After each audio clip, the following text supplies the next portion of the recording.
konsep dasar K3 dan penerapan K3 pada budidaya.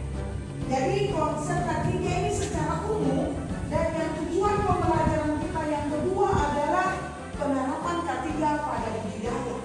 Artinya ketika kita SMK budidaya perikanan, ya, air agribisnis perikanan, air dan laut serta juga air tawar, jurusan ini ketika kita melakukan misalnya prakiri atau dalam praktek keseharian bersama dengan tujuan, ada kita melakukan praktek itu, kita juga harus memperhatikan tentang penerapan K3 ini. Jadi semua pekerja atau tenaga kerja yang dilindungi dengan undang-undang ini, apapun yang dia lakukan dalam pekerjaan ketika dia kena bencana, kecelakaan, penyakit, itu dia tetap ada dilindungi dengan undang-undang seperti itu.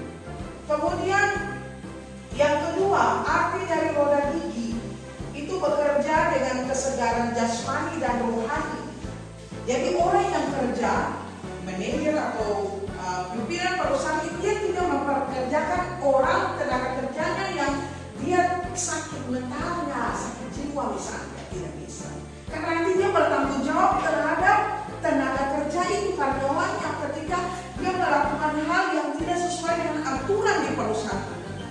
Baik, dengan nyaman, perusahaan juga memfasilitasi kita dengan segala kebutuhan sesuai dengan aturan, maka sudah pasti kita juga akan semangat bekerja dan akan meningkatkan kesejahteraan karyawan itu sendiri, perusahaan, dan juga meningkatkan produktivitas. Ikan misalnya, apalagi ikan mubara itu biasanya dia sanggup makannya, ya, dia naik ke atas itu bisa saja orang yang baru kerja di kali jatuh dia seperti itu, ya, atau sementara panen, ya, dia tidak sengaja dia jatuh, ya, mencegah jangan tenggelam, maka dia harus mempergunakan pakaian pelapis. APD berikut lagi harus pakai sarung tangan. Yang berikut yang Ibu ingin sampaikan untuk kamu tentang pengelolaan pakan ikan di keramba jaring api. Jadi sebentar kita belajar bagaimana kita mengelola pakan ini, ya, dengan jumlah ikan yang kita budidayakan, kira-kira bagaimana cara memberikan, bagaimana kita menghitung pakan yang akan diberikan bagi ikan yang kita budidaya di keramba. Kemudian tujuan kedua adalah memahami jenis pakan ikan keramba. Ya. Kemudian yang ketiga, memahami kebutuhan nutrisi pakan ikan keramba. Itu adalah tujuan pembelajaran kita. Yang keempat adalah memahami cara pemberian pakan ikan. Penggunaan pakan yang efisien dan efektif akan sangat menguntungkan secara ekonomi. Ya. Kemudian pakan terdiri dari dua jenis, yaitu pakan buatan dan juga pakan ikan ruca. Kalau pakan ikan ruca ini, ikan ruca itu ikan hasil samping misalnya kayak seperti di kapal, ikan-ikan yang misalnya kapal udang, ya, dia tangkap udang tapi waktu jaringnya itu dia menangkap udang, ada juga hasil samping misalnya ikan itu tidak dipakai misalnya.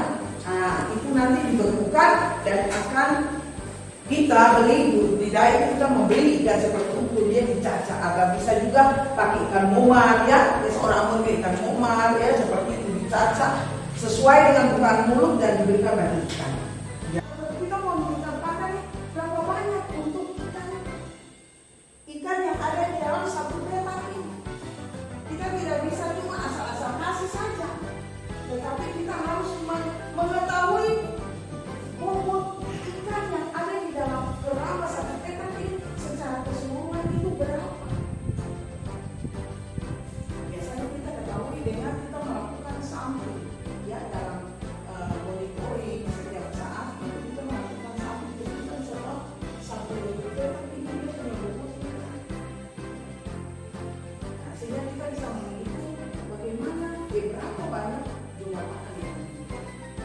Ada rumusnya untuk menghitung jumlah pakan yang diberikan, kamu perhatikan di situ, yaitu jumlah pakan didapat dari biomasa dinyatakan dengan kilogram, bisa juga gram kalau dalam ukuran atau jumlah ikan yang sedikit, kemudian dikali dengan persentase pakan persen. Seperti itu. Mencoba untuk menyelesaikan soal ini. Ada yang sudah selesai? Ayo biar sekarang tidak usah takut-takut. Angkat tangan siapa yang sudah?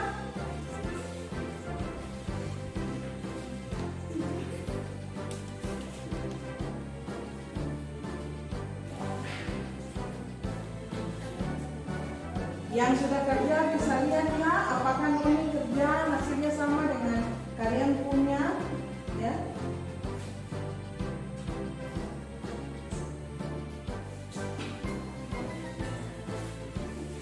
Ya. Atau dengan tepuk tangan.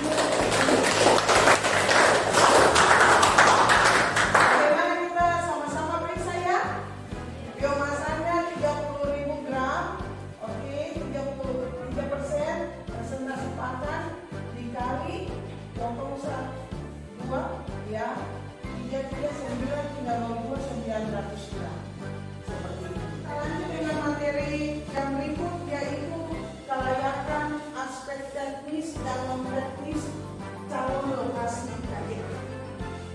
Ya, materi ini dia berbicara nanti atau kita sebentar belajar bagaimana KJA ini kita tempatkan pada satu lokasi yang sebentar dalam operasionalnya itu dia tidak mengalami gangguan.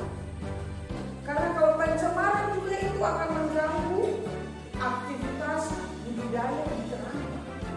Ya, akibatnya mencemari perairan atau lokasi di mana kita tempatkan itu KJA. Itu juga berbahaya karena mungkin ada logam-logam berat yang dibuang lewat limbah akan mencemari air atau perairan di mana kita tempatkan lokasi KJA. Lokasi ini alat ketiga, ya, bukan saja oleh hama kaki dua, hama coklat ini kita manusia, tetapi mungkin juga burung misalnya, ikan-ikan buas misalnya. Kalau kita punya lokasi KJA, harus ada pada lokasi yang tenang. Suhu ini penting. Ya, kadang suhu ini, ya, dia sebagai controlling factor. Artinya ketika suhu itu dia berfluktuasi, dia turun atau naik, dia akan mempengaruhi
caranya sambil yang beri Oke, benar. Ada yang lain?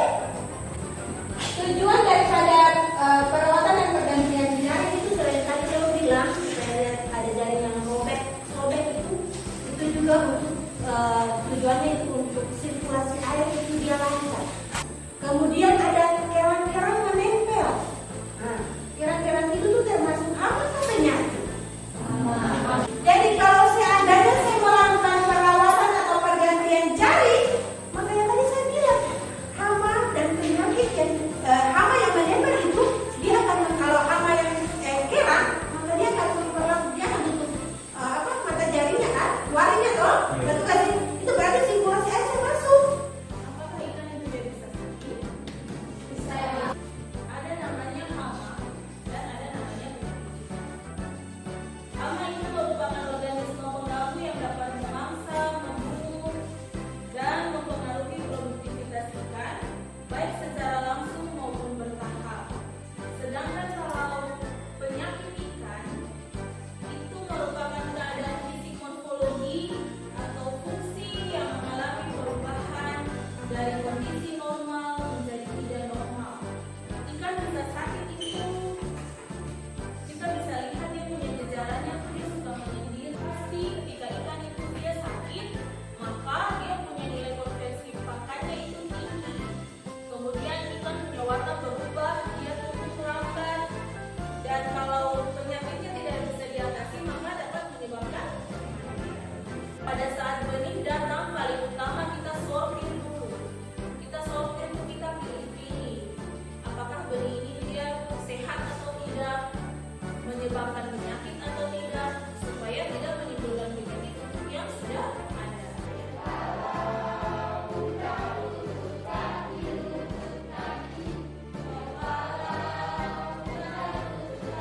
Selanjutnya anak-anak ibu akan memberikan materi tentang studi kelayakan budidaya ikan terapung dengan terambah jaring apung. Budidaya itu kita juga kan akan mencari keuntungan. Kalau kita salah pilih lokasi, maka proses budidaya itu dia tidak dapat berlangsung dengan maksimal, dengan baik. Makanya kenapa harus ada namanya pemilihan lokasi. Selain dengan menentukan kualitas air, selain melihat kualitas air, pemilihan lokasi itu juga merupakan faktor yang sangat penting untuk menentukan keberhasilan budidaya. Parameter yang bisa kita lihat yang pertama fisik. Fisik itu dia mencakup kedalaman perairan, kecerahan, kecepatan arus, muatan padatan tersuspensi atau total suspend solid. Kemudian kalau kimia, kita tahu ada salinitas, pH, DO, nitrat, nitrit, fosfat. Kemudian kalau biologi kita lihat dia punya plankton kelimpahannya. Di dalam menyesuaikan lokasi itu ada 3 parameter. Ada sangat sesuai, dan tidak sesuai. 3 parameter ini dapat dari mana? Saat kita turun ke lokasi yang akan kita buat keramba itu, kita ukur dulu kualitas airnya menggunakan alat-alat ukur kualitas air. Suhu diukur pakai apa? Termometer. Salinitas diukur pakai apa? Salinometer atau refraktometer juga. DO diukur dengan apa? Deometer. pH? Oke. Dimana kalau yang warna hijau itu dia menandakan bahwa sangat sesuai. Jadi di lokasi ini bisa dibangun keramba jaring apung. Tapi kalau yang berwarna merah seperti ini berarti tidak bisa dibangun karena dia tidak. Ini pakan yang dipergunakan itu hanya untuk satu ukuran saja ya. Bisa perhatikan Leo itu supaya ukurannya sama ya. Awas tangan, jadi dalam pekerjaan untuk mencacah pakan ini juga kita harus memperhatikan atau mempergunakan APD kan? Yang kemarin sudah dijelaskan di sekolah itu, jadi APD disesuaikan dengan jenis pekerjaannya. Karena di sini yang ada yang kerja pakai parang, jadi tangan itu usahakan kita harus pakai sarung tangan ya.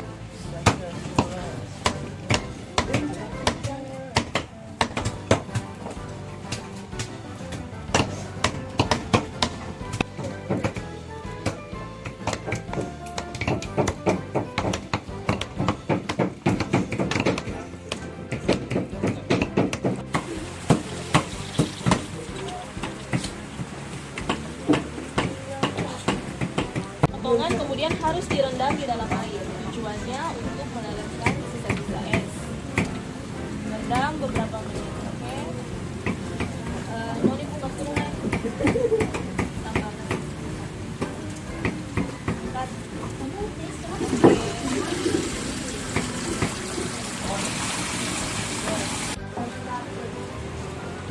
Ya, setelah direndam, kemudian yang kita timbang beratnya. Untuk satu petak ini berapa itu? Tolong dilihat Nando. Berapa? 16.000. Angka 16,7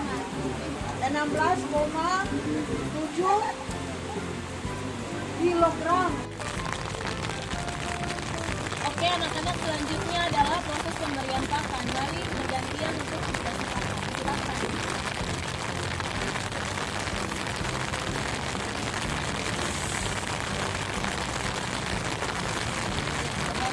Hebat. Yang lain juga boleh mencoba, silahkan. Ayo bergantian, jangan cuma Bergantian. Mari, Nando dan Joni.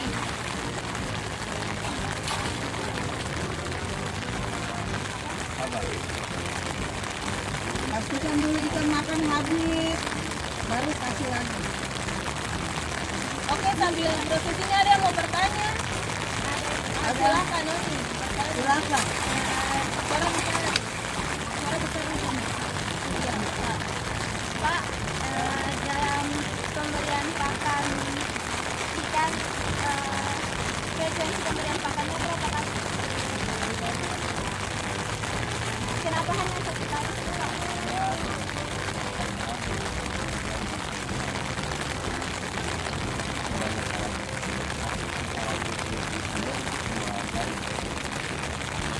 Jadi total Tajun, jadi total untuk satu keramba ini berapa? Kira-kira bobotnya berapa Pak Jun? Buat aja makan aja. Kayak banyak 10 ya 10. Kalau udah banyak makan aja ya gitu udah bisa. Tapi kan kalau nggak mau makan lagi katanya udah ini udah kenyang. Itu kalau masih dulu aku belum mau naik kan. Kalau dia setengah di permukaan berarti kita setengah bagi berapa?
Leo, Ya, Leo, Pak, silakan. ini bertanya ukuran mata jari pada satu orang satu berapa Pak?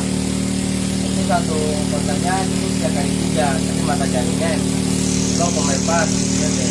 Ya Pak, Itu buat ikan yang bisa jual, tahu panen. ya Pak. Satu deh Pak, pergantian jari dan satu kali itu berapa lama Pak? Macam satu minggu Pak, 1 bulan. Ya, 3 minggu 1 kali. Ya Pak. Dan juga pada saat 1 bulan itu harus tunggu dulu selama 2 hari 3 hari supaya kering. Baru kita rendam lagi, kita angkat lagi. Pak, proses penjumuran itu hampir tujuan berapa? Penjumuran yang pengen atau hampir tujuan berapa? Tinggal dibuat kasih satu lepaskan dan jaring silang-silang. Silang halus sih, yang kecil. Jadi mati.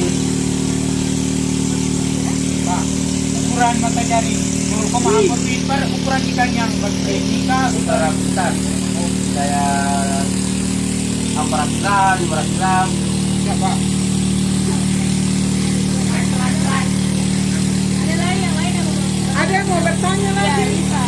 Pak, mau nanya kalau pada saat jaring itu beberapa saya pada jaring.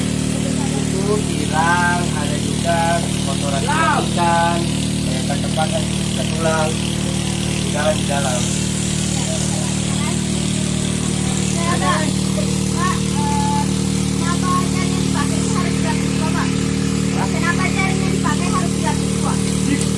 Cuma satu kak, bukan dua. Kalau duanya di dulu, karena ikannya besar.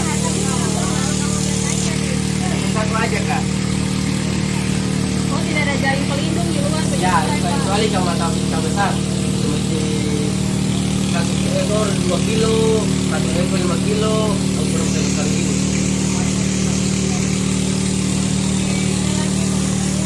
Maksudnya harus jadi sebelah ada 3 lapis. Kalau ini satu aja, jadi ikannya masih kecil, tidak aktif buat saya mau nyari. Jadi sekarang ini tidak ada lagi mikro di jaring di kerambak. Ada belakang sana bu. Ini dari yang ini punya kerapu macan sama ubara di mancina. Oh, barat ya mancingnya ya. Sana bu. Yang ukuran 1 gram 0,5. Ayo sama.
Lalu kemudian kalau jauh, kemudian Anda nanti perbandingan air kalau benih itu dia punya perbandingan 30.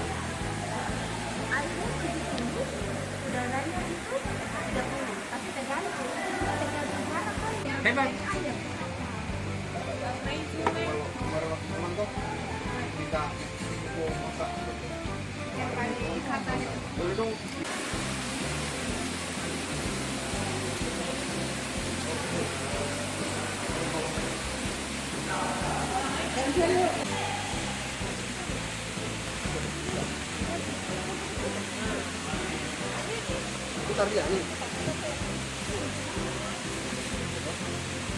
Nanti perhatikan panas.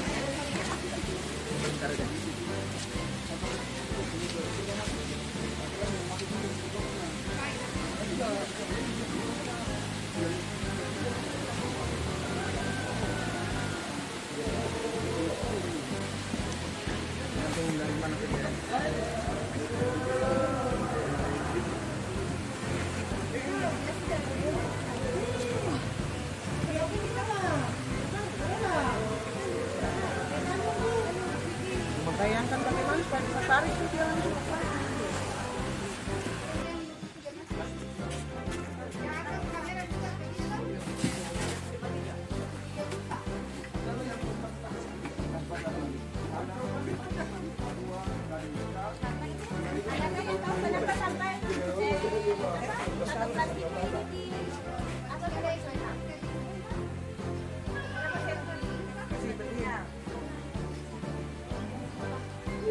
Apa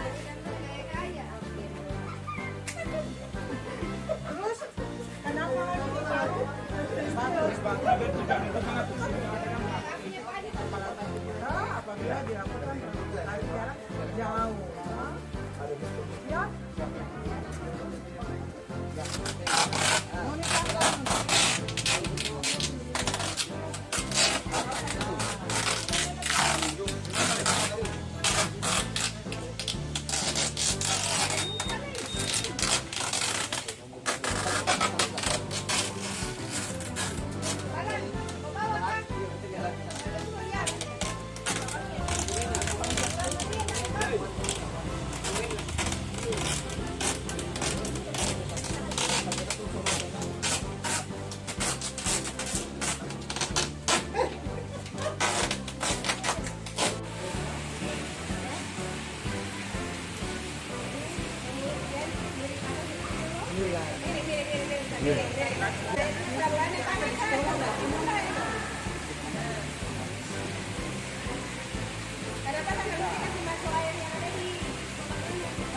Ayo mau dijawab.